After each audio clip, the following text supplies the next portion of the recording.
In this video, I'm going to explain how to derive the sinusoid function in the daylight lab. So let's start with the information. We have 6 dates and the number of hours of daylight in each of these dates. And our goal is to derive a periodic function as a function of the day and the year, where t is counted as the number of days after December 31st.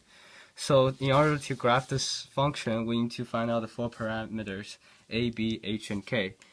A is the amplitude of the function.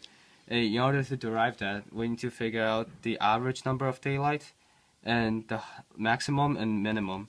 So I figure out the average number of daylight by adding all of these numbers and dividing them by 6, and the number happens to be 12.17.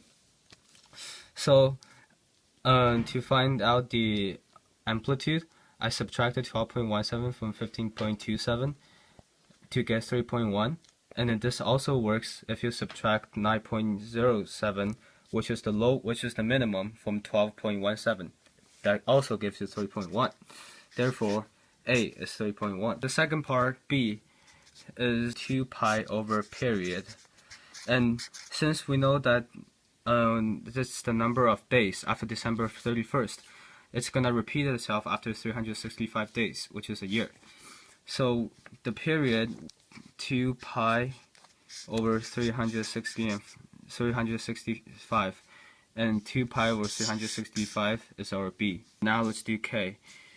So K is the average number of daylight and also the midline of the function. Therefore, as we calculated, it happens to be 12.17. And so, how do we know when the graph starts? We know that on a parent cosine function, the graph starts at its maximum and decreases. And if you look at the situation that we have on this graph, we know that on the December 21st, the hours of daylight is at its minimum. So if we make the function negative, then it will become something like this. It will start at its minimum and it will be increasing. But however, the December 21st is 10 days before the end of the year. Therefore, we have to move the graph 10 units to the left. And that gives our h, which is negative 10. So, with all these parameters, we can write out our equation. H of t equals to negative 3.1 times the cosine of 2 pi over 365 times t plus 10 and plus 12.17. And what would that look like? It would look like this. As you see, this day, which is the minimum, is December 21st, and this 0 is December 31st. And then as the year goes along, the temperature will oscillate in a periodic function where y equals to the number of daylight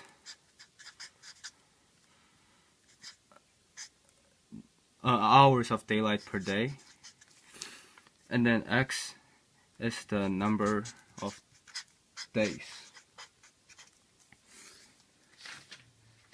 And as you see, the function completes a cycle, a period here, which is around 365, which means this graph is pretty accurate. And then then its maximum is around 15, its minimum is around 10, and its midline is around 12, which is what we want this graph to look like.